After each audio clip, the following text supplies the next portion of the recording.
Hi guys, welcome back to a brand new video. Today we're going to be talking about the Irish Famine. So between 1845 and 1852, Ireland endured one of Europe's most devastating famines. Mass starvation claimed countless lives. So disease ravaged weakened communities, whilst emigration forever altered Ireland's future. A defining catastrophe whose effects still resonate today. So Ireland before the famine. By 1841, Ireland's population exceeded 8 million. The countryside teemed with activity. Society operated under strict hierarchy. Absentee landlords controlled vast estates from abroad. Most Irish survived on tiny plots of land. Rural poverty defined daily existence.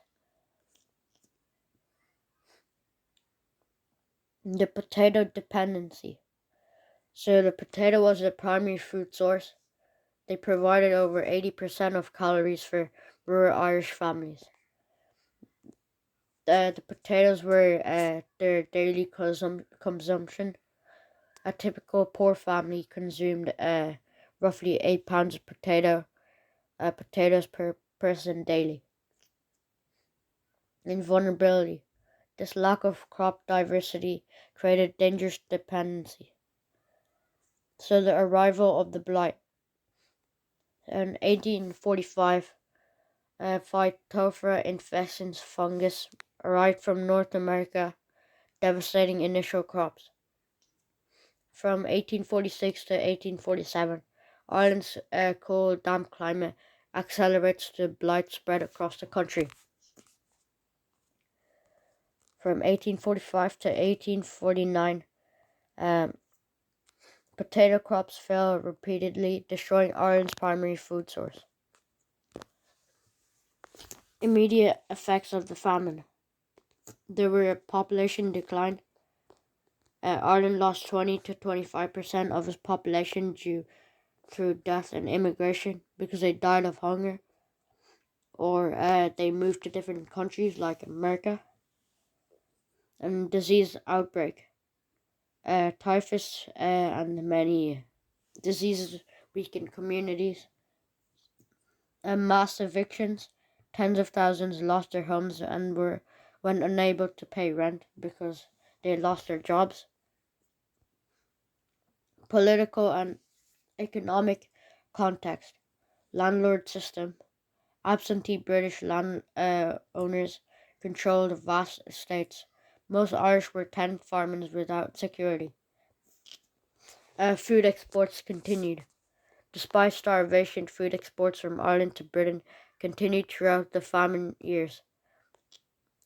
Limited relief. British government response was inconsistent and inadequate. Laissez-faire economics hampered aid.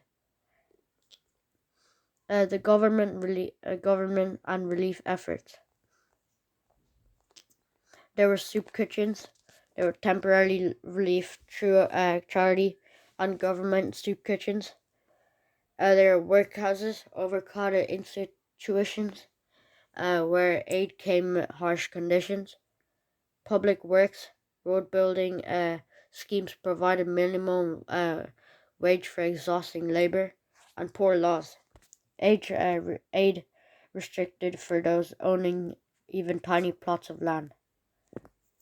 Immigration and the Irish diaspora. So many people immigrated to the United States, Canada, Great Britain, Australia, and other locations. There are nearly 2 million Irish fled during and after the famine. Many perished during the journey on overcrowded coffin ships. Legacy and lasting impact. So Irish nationalism. The famine fueled anti-British sentiment and independence movement. Global diaspora. Irish communities worldwide preserved culture, identity, and memory. Population decline. Ireland's population never recovered to pre-famine levels. Remembrance and reflection. There were memorials, monuments across Ireland and broader honour the famine's victims. You can see a statue there in Dublin. So yeah, and then cultural memory. The Great Hunger lives on in music, literature, and oral tradition. So many might write about in poems about the famine and everything. And modern understanding. History, historical debate continues about causes, British, British responsibilities and terminology. So that's the end of the video, guys. Thanks for watching. Make sure to like and subscribe. Bye.